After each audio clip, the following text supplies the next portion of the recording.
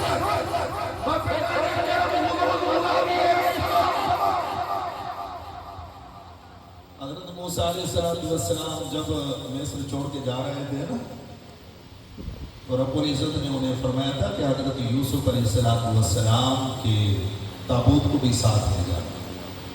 تو پتہ ہے یوسف علیہ السلام کا تابوت تھا کہاں؟ مفسرین کرام لکھتے ہیں کہ دریا کے اگر دائیں سمت پر آپ کی تدفین کی جاتی تھی تو بائیں سمت پر قحط ہوتا تھا، اور اگر بائیں سمت پر ان کی تدفین کی جاتی تھی تو دائیں سمت پر قحط ہوا کرتا تھا۔ یعنی دریا کی اس سمت پر اگر آپ کی تدفین ہے تو دوسری سائڈ پر قحط ہے، زمینیں بنجر ہو جاتی، ویران ہو جاتی، غیر آباد ہو جایا کرتی تھی، اور اگر دریا کی اس سائڈ پر آپ کی تدفین کر دی جاتی تو ادھر والی زمینیں بنجر، ویران اور غیر آباد ہو جایا کرتی تھی۔ پھر ان لوگوں نے مشورہ کر کے دریا کے وسط کے اندر آپ کی تدفین فرما دی تھی، اور جس کی برکت سے رب العزت نے اس علاقے میں بھی ہریالی پیدا کر دی، اس علاقے کے اندر بھی ہریالی پیدا کر دی۔ پتہ یہ چلا انبیاء کا جسد اقدس ہو یا ان کا ذکر خیر ہو، رب العزت وبائیں دور کرتا ہے، رحمتیں نازل کرتا ہے، تنگ دستی دور کرتا ہے اور خوشحالی نازل فرما دیتا ہے۔ یہ انبیاء کی ذکر کا تصدق ہے۔ اس لیے ہم کہتے ہیں اللہ عز و جل کا ہم پر احسان ہے کہ اس نے آمنہ کا لال ہمیں عطا فرما دیا۔ اور پھر حضرت موسیٰ عیسیٰ علیہ السلام تو رب کی بارگاہ میں گویا ہے، عید الاولنا و آخرنا و آیت من کا، اللہ رزق نازل کرتا کہ اگلوں پچھلوں کے لیے عید کا دن بن جائے۔ تو جب فقط آسمان سے کھانا اترے تو ان کے لیے عید کا دن ہوتا ہے، اور جس رات آمنہ کا لال تشریف لائے، جس کے صدقے کائنات کی ساری نعمتوں کے دروازے کھل جائے، تو کیا وہ رات اور کیا وہ دن عید کا دن نہیں کہلائے؟ اس لیے ہمارا عقیدہ اور ایمان ہے کہ 12 ربیع الاول شریف حقیقتاً عید میلاد النبی کا دن ہوتا ہے۔ کچھ لوگوں کا خیال یہ بھی ہے کہ حضور سید عالم نور مجسم صلی اللہ علیہ وآلہ وسلم جب اس دنیا میں رونق افروز ہوئے تو رب کی رحمت ملی ہے، ایک نعمت میسر آئی ہے، اور وہ بھی نعمت عظمیٰ کی صورت میں، تو حق بنتا ہے ذکر کیا جائے، چرچے کیے جائے، اظہار مسرت کیا جائے، خوشی کی جائے۔ لیکن جب آقا علیہ السلام دار فانی سے رحلت فرما چکے، آپ کا حجاب ہو گیا، پردہ ہو گیا، تو اب تو خوشی نہیں منانی چاہیے، اب تو اظہار مسرت نہیں کرنا چاہیے، اب تو اظہار خوشی نہیں کرنا چاہیے۔ تو تم لوگ عجیب لوگ ہو کہ پتہ نہیں چلتا کہ تم آمد مصطفیٰ پر خوشیاں مناتے ہو یا حضور کے وصال پر خوشیاں مناتے ہو۔ تو دوستان گرامی عرض یہ ہے کہ رب العزت نے وصال پر غم کا حکم دیا ہے اور آمد پر خوشی کا حکم دیا ہے، لیکن غم کا حکم مقید کر دیا ہے کہ 3 دن سے زیادہ سوگ منانا جائز نہیں، اور زیادہ سے زیادہ عورت کے لیے حکم دیا اگر اس کے شوہر کا انتقال ہو جائے تو 4 مہینے 10 دن سوگ منائے، اس سے زیادہ تو اس کے لیے بھی جائز نہیں۔ لیکن خوشی کی تو رب العزت نے کوئی حد مقرر نہیں کیا، جب حد مقرر نہیں کی تو اس لیے ہم حضور کی آمد پر خوشی مناتے ہیں، ہم اظہار غم نہیں کیا کرتے، کیونکہ شریعت غم سے روکتی ہے، خوشی سے نہیں روکتی۔ دوسری بات یہ ہے کہ حضور سید عالم صلی اللہ علیہ وسلم کے وصال پر غم تو وہ منائے جو حضور کو مردہ جانے. اہل سنت کا عقیدہ اور ایمان یہ ہے کہ میرے آقا کل بھی زندہ تھے اور آج بھی زندہ ہیں. بے شک ہم تو حضور کے حیات کے قائل ہیں. جب ہم حضور کو زندہ ہی مانتے ہیں, مردہ تصور ہی نہیں کرتے, تو آپ تو خوشی ہی منا سکتے ہیں. غم تو وہ منائے جو مردہ مانتے ہیں. ہم اللہ کے فضل سے اپنے محبوب نبی کو آج بھی زندہ مانتے ہیں. اور میرا عقیدہ اور ایمان ہے کہ حضور زندہ ہے, کیونکہ آج ہم 1400 سال کے بعد پیدا ہوئے اور حضور کے نام کا کلمہ پڑھا اور مسلمان ہو گئے. حضور کے نام کا کلمہ پڑھ کر مسلمان ہے یا کسی اور کے نام کا کلمہ پڑھ کر؟ تو رسالت حضور کی چل رہی ہے نا. 1400 سال پہلے بھی حضور رسول تھے اور 1400 سال کے بعد آج بھی حضور کیا ہے؟ رسول ہے. تو رسالت رسول کے بغیر تو نہیں ہو سکتی. تو یہ کیسے ہو سکتا ہے کہ رسالت جاری ہو اور رسول باقی نہ ہو؟ یہ تو ایک عجیب فلسفہ ہے, عجیب فکر ہے, عجیب سوچ ہے. بھی کام کرنے والے کے بغیر نہیں ہو سکتا, صفت موصوف کے بغیر موجود نہیں ہو سکتی. آپ اگر مکان تعمیر کرنا چاہیں اور پھر آپ پوچھتے ہیں جی کون سا معمار اور مستری اچھا ہے تاکہ اس سے میں اپنا گھر بنواؤں, آپ کو کہا جائے کہ جی فلاں مستری بہت اچھا ہے, آپ اس کو لے آئے, اس نے آپ کے گھر کی تعمیرات کا کام شروع کر دیا, اور جناب تعمیر کرتے کرتے جب اس نے دروازے کے اوپر لنٹر ڈال دیا نا, تو آپ کو کہا آپ 3 دن تک ترائی کریں گی, میں اس کے بعد پھر حاضر ہو جاؤں گا. کرنا خدا کا یہ ہوا, وہ گھر پہنچا, اس کو ہارٹ اٹیک ہوا, وہ فوت ہو گیا. آپ کچھ دنوں کے بعد گئے, پوچھا, پتہ یہ چلا کہ وہ مر گیا ہے, فوت ہو چکا ہے, لیکن آپ گھر میں آ کر بیٹھ گئے. گھر والے کہتے ہیں کہ کسی اور مستری کو بلا لو, لیکن آپ بزد ہیں, آپ کہتے ہیں نہیں میں نے اسی سے کام کروانا. اب جو بندہ مر چکا ہے کیا آ کر تعمیر کرے گا؟ وہ آپ کا گھر بنا دے گا؟ اس ناقص اور نامکمل کام کو پائے تکمیل تک پہنچائے گا؟ وہ نہیں. کیوں نہیں پہنچائے گا؟ اس لیے کہ وہ زندہ نہیں. زندہ ہوتا تو کام چلتا, جب مر چکا تو کام بھی بند ہو گیا. تو پتہ یہ چلا کہ کام اسی کا چلتا ہے جو زندہ ہوتا ہے. آمنہ کے لال کی رسالت چل رہی ہے تو ماننا پڑے گا حضور آج بھی زندہ ہے. نعرہ تکبیر, نعرہ رسالت, نعرہ حیدری, جشن میلاد النبی, مفدان کرم حضور غزالی السما, علماء اہل سنت. اچھا, عوام الناس کے فائدے کے لیے میں ایک موٹی سی مثال دینا چاہتا ہوں. سیدنا حضرت امام اعظم ابو حنیفہ رضی اللہ تعالیٰ عنہ کا مناظرہ ہوا تھا ایک دہریے سے. دہریہ کہتے ہیں اس کو ہے جو خدا کے موجود ہونے کا منکر ہو. اس کا عقیدہ اور ایمان یہ ہوتا ہے کہ کائنات کا نظام خود بخود چل رہا ہے, اس کو چلانے والا کوئی نہیں. آپ کا اس سے مناظرہ ہوا, اور جب آپ مناظرہ گاہ پر پہنچے تو ہوا کیا, 1 گھنٹہ آپ لیٹ آئے. تو دہلیہ نے آتے ہی سوال کیا کہ سب سے پہلے تو آپ یہ بتائیے مسلمانوں کے آپ امام ہیں, آپ کو امام اعظم کا تخلص اور لقب دیا جاتا ہے, لیکن آپ کو وقت کی قدر کا پتہ نہیں. فرمایا پتہ ہے. تو کہا پھر 1 گھنٹہ تاخیر سے کیوں آئے؟ فرمایا مجھے ایک عارضہ لاحق ہوا. پوچھا وہ کون سا؟ فرمایا یار میں جس راستے کو اختیار کر کے اس مناظرہ گاہ میں آ رہا تھا, راستے کے اندر ایک بڑی نہر تھی اور مجھے تیرنا نہیں آتا کہ تیر کر میں آ جاتا. وہاں پل بھی نہیں تھا کہ میں کراس کر پاتا, اور کوئی کشتی کا اہتمام بھی نہیں تھا. میں وہاں پریشان کھڑا ہوا تھا. اس نے پوچھا پھر آئے کیسے؟ فرمایا ایک عجوبہ رونما ہوا. اس نے کہا وہ کون سا؟ فرمایا میرے سامنے ایک درخت تھا, اچانک وہ درخت کٹ کر زمین پر گر گیا, لیکن کاٹنے والا مجھے نظر نہ آیا. پھر وہ چڑ گیا, اس کے تختے بن گئے, لیکن تختے بنانے والا مجھے نظر نہ آیا. پھر وہ تختے اڑ کر ایک دوسرے سے جڑنے لگے, اس میں کیل ٹھوسے جا رہے تھے. دیکھتے ہی دیکھتے کشتی بن گئی. وہ اڑی دریا میں آ گئی اور کہتے ابو حنیفہ سوار ہو جا. میں آیا, سوار ہو گیا, اور دیگر جو منتظر افراد تھے وہ بھی سوار ہو گئے. اتفاق عجیب ہے, کشتی خود چل بھی رہی ہے, چلانے والا کوئی نہیں ہے, لیکن وہ چلتی بھی ہے, کرایہ بھی وصول کرتی ہے. جب آپ نے یہ بات کی نا تو اس نے زور سے ٹہکارا لگایا. فرمایا ہنسنے کا سبب کیا ہے؟ اس نے کہا یہ ہنسنے کا سبب ہی نہیں ہے کہ جب تک کہ درخت کو کوئی کاٹنے والا نہ ہو تو کٹ نہیں سکتا, کوئی چیرنے والا نہ ہو تو چیر نہیں سکتا, کشتی بنانے والا نہ ہو تو کشتی بن نہیں سکتی, کرایہ وصول کرنے والا نہ ہو تو کرایہ وصول نہیں ہوتا، کشتی چلانے والا نہ ہو تو چل نہیں سکتی، یہ سب کچھ کیسے ہو گیا؟ آپ نے فرمایا اے بے وقوف، تجھے یہی مسئلہ تو بس سمجھانا تھا، جب ایک چھوٹی سی کشتی بغیر چلانے والے کے نہیں چل سکتی تو کائنات کی اتنی بڑی کشتی بغیر چلانے والے کے کیسے چل رہی ہے؟ تو میں یہی آپ کو گوش گزار کرنا چاہتا ہوں، جیسے کشتی بغیر چلانے والے کے نہیں چل سکتی تو رسالت کا عمل بھی بغیر رسول کے نہیں چل سکتا۔